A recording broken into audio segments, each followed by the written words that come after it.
दोस्तों C plus plus STL के अंदर ना बहुत ही दो इंपॉर्टेंट फंक्शंस हैं जो बहुत तुम्हारे यूज में आएंगे कॉम्पिटिटिव प्रोग्रामिंग के अंदर। एंड उन दो फंक्शंस का नाम है lower bound and upper bound. इन दो फंक्शंस का ना कॉम्पिटिटिव प्रोग्रामिंग में बहुत एक्सटेंसिवली यूज होता है क्योंकि काफी इजी टू यूज फंक्शंस हैं एंड काफी तुम्हारा लाइंस ऑफ कोड बचा सकते हैं। क्योंकि अगर ये वाले फंक्शंस अवेलेबल नहीं होंगे तो तुम्हें प्रॉपर बाइनरी सर्च वगैरह लिखना पड़ेगा उन केसेस को सॉल्व करने के लिए।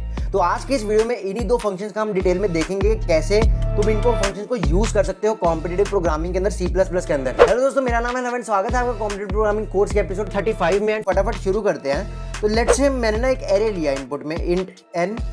यहाँ पे मैंने 6 साइज का एरे का इनपुट ले लिया। तो ये 6 साइज का एरे था, मैंने इसको इनपुट ले लिया है। तो अभी मैं तुम्हें लोअर बाउंड और अपर बाउंड के बारे में तो बताऊंगा कि वो फंक्शंस होते क्या एंड किस लिए काम आते हैं। बट जो इनकी वर्किंग है सबसे पहले ना सॉर्टेड होनी चाहिए। जो भी जिस भी डेटा स्ट्रक्चर पे तुम लगाने वाले हो, अगर एरेज या वेक्टर्स पे लगाने वाले हो तो एरेज या वेक्टर्स के केसेस में एरेज और वेक्टर्स दोनों सॉर्टेड होने चाहिए। नहीं तो ये लॉग एन कॉम्प्लेक्सिटी में काम नहीं करेंगे, ये ओ ऑफ एन कॉम्प्लेक्सिटी में काम करेंगे। तो ये अपर बाउंड और लोअर बाउंड करते क्या? तो सबसे पहले हम यहाँ पे एरे को सॉर्ट कर देते हैं। यहाँ पे तो इनबिल्ट सॉर्ट यूज करेंगे। तो ये मैंने एरे को सॉर्ट कर दिया, तो इस एरे को एक बार प्रिंट भी कर लेते हैं। तो ये हमारा एरे प्रिंट हो गया। अब ये अपर बाउंड और लोअर बाउंड क्या करेगा ना, ये क्या फाइंड करता है? लोअर बाउंड फाइंड करता है कोई भी अगर तुम्हें एलिमेंट फाइंड करना है ना, कोई भी अगर तुम्हें एलिमेंट फाइंड करना है तो या तो वो एलिमेंट को फाइंड करेगा या तो उससे बड़े एलिमेंट को फाइंड करेगा। लोअर बाउंड क्या करेगा? लेट्स से तुम्हें इस एरे में 7 को फाइंड करना है, तो अगर तो 7 प्रेजेंट होगा तो 7 को फाइंड कर लेगा, ठीक है। और अगर 7 प्रेजेंट नहीं है तो 8 को फाइंड कर लेगा, ठीक है। ये लोअर बाउंड करता है। अपर बाउंड क्या करता है? वो अगर वो एलिमेंट प्रेजेंट भी है ना तो उसका अगला ही एलिमेंट निकालेगा। तो मैं तुम्हें एग्जाम्पल से समझाता हूँ। अगर ये मेरा 4 5 5 7 8 25 एरे है, अगर इसमें मैं 5 का लोअर बाउंड निकालूं तो मेरा ये वाला 5 फाइंड होगा, ये वाला 5 फाइंड होगा, ठीक है।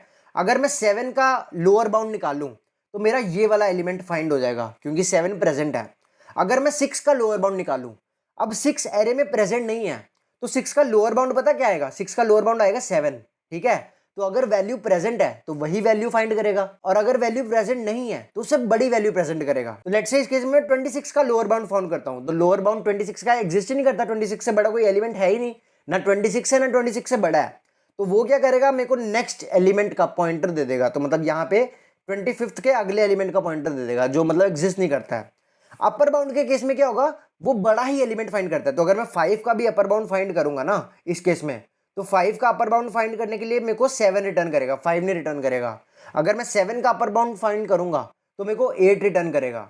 अगर मैं 6 का अपर बाउंड फाइंड करूंगा तो 7 रिटर्न करेगा। तो बेसिकली लोअर बाउंड के केस में जिस भी नंबर का हम लोअर बाउंड निकालने वाले हैं वो भी इंक्लूडेड होता है। तो अगर वो प्रेजेंट है तो वो भी आ सकता है ना। अगर प्रेजेंट नहीं है तो बड़ा आ जाएगा। अपर बाउंड के केस में सिर्फ बड़ा वाला ही आता है। तो इसको चलाने के लिए सबसे पहले रिटर्न क्या करता है? लोअर बाउंड और अपर बाउंड ये लोकेशन रिटर्न करते हैं। ये दोनों के दोनों फंक्शन लोकेशन रिटर्न करते हैं उस एलिमेंट की। लोकेशन मतलब एरेज के केस में पॉइंटर रिटर्न करेगा और वेक्टर्स के केस में आइट्रेटर रिटर्न करेगा, आइट्रेटर, ठीक है। तो हम एरेज यूज कर रहे हैं तो यहाँ पे एक पॉइंटर ले लेते हैं, int star pointer is equal to, अगर लोअर बाउंड फाइंड करना है, ठीक है।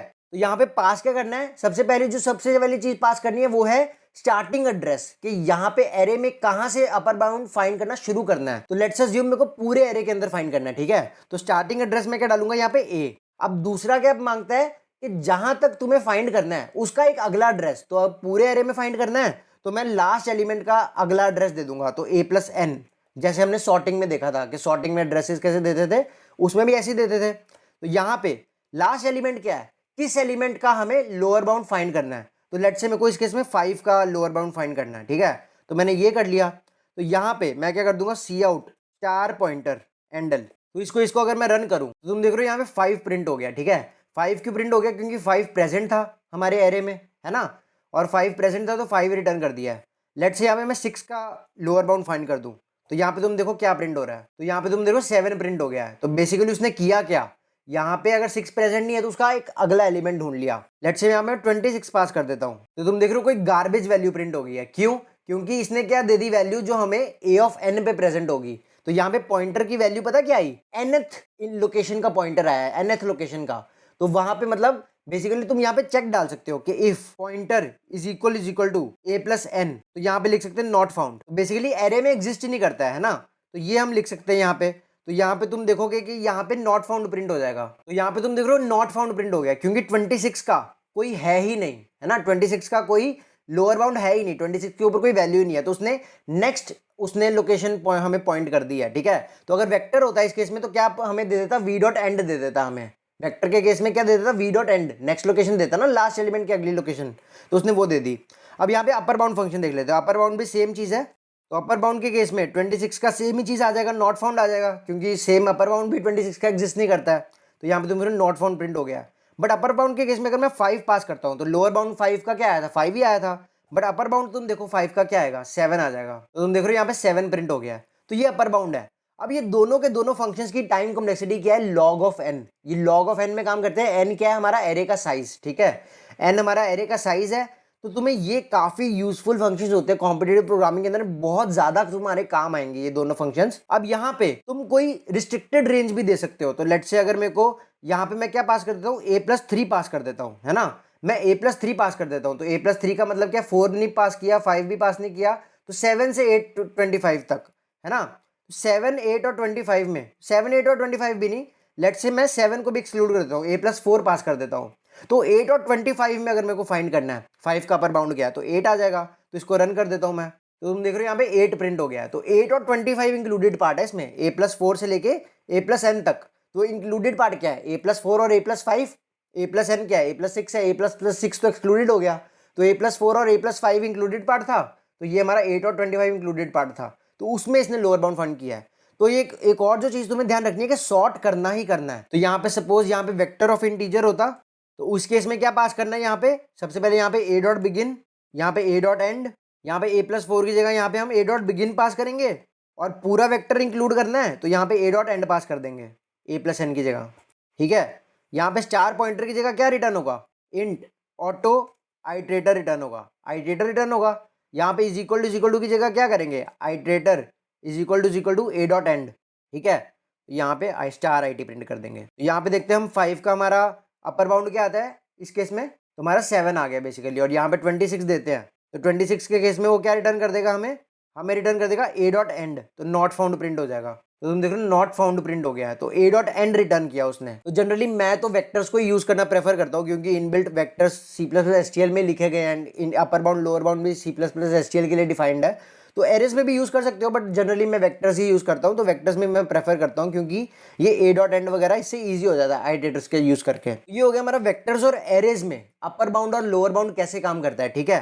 अब हम बात करते हैं मैप्स और सेट्स की, तो मैप्स और सेट्स के केस में भी ना तुम यहाँ पे अपर बाउंड और लोअर बाउंड यूज कर सकते हो। तो यहाँ पे सबसे पहले हम एक सेट डिक्लेयर कर लेते हैं, तो ये मेरा एक सेट डिक्लेयर हो गया। अब सेट के केस में ना तुम देखोगे तो काफी लोग क्या करते हैं, बहुत कॉमन गलती है ये, क्या करते लोग, यहाँ पे auto IT is equal to lower bound S dot begin S dot end, और यहाँ पे लेट से मैंने डाल दिया 5, ठीक है, ये मैंने डाल दिया। अब ये सेट तो बाय डिफॉल्ट सॉर्टेड ही होते हैं, ठीक है, उसमें तुम्हें सॉर्टिंग वगैरह कुछ ख्याल रखने की जरूरत नहीं है ना, मैप्स में ख्याल रखने की जरूरत है। यहाँ पे इनपुट लेना भूल गया था मैं, यहाँ पे इस कोड को अगर चला दूं तो तुम देख रहे हो लोअर बाउंड 5 प्रिंट हो गया है, तो बेसिकली ये वर्क कर रहा है, ठीक है।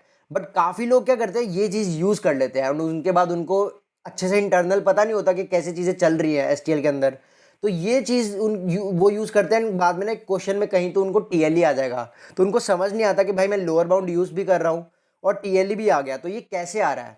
तो बेसिकली ना अगर तुम सेट्स और मैप्स के केस में ऐसे तुम लोअर बाउंड यूज़ करोगे ना, तो ये O ऑफ n फंक्शन होता है। तो तुम्हें मैं प्रूव करके दिखा देता हूँ कि यहाँ पे कैसे O ऑफ n है।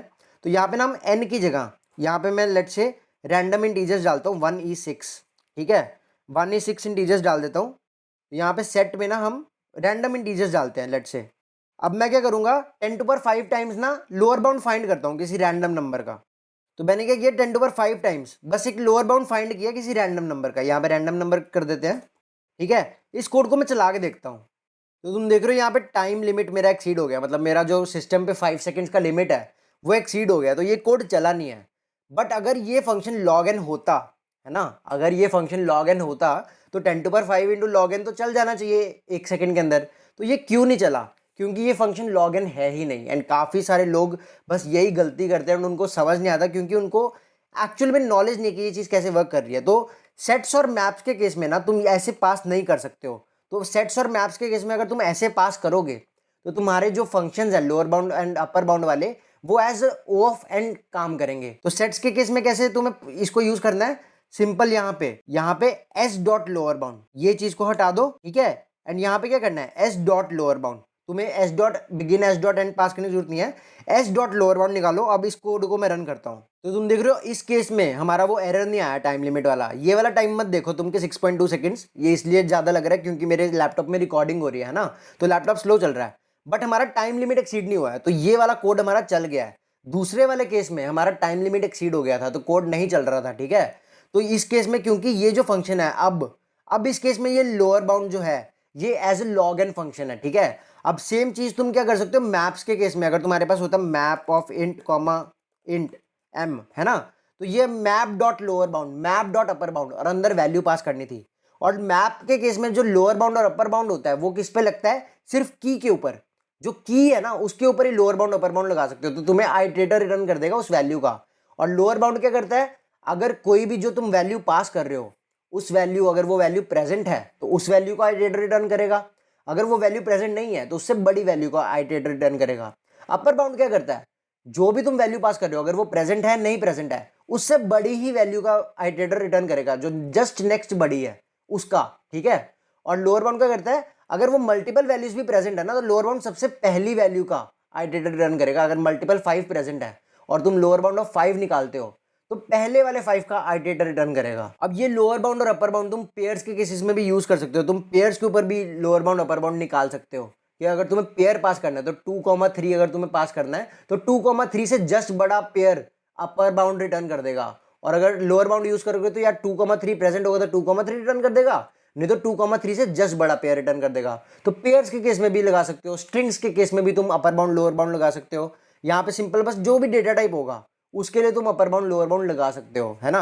तो आई होप तुम सबको ये पूरा लोअर बाउंड अपर बाउंड का समझ आ गया होगा। ये क्वेश्चंस में बहुत अच्छे से यूज होता है एंड इंटरनल जो इम्प्लीमेंटेशन होती है वेक्टर्स और उसके केस में, एरेस के केस में तो बाइनरी सर्च होता है यूज अपर बाउंड और लोअर बाउंड में, बट सेट्स और मैप्स के केस में ये इंटरनली ट्रीज होते हैं, तो ये सर्च करने के लिए इंटरनल ट्री ट्रैवर्सल यूज करते हैं, है ना।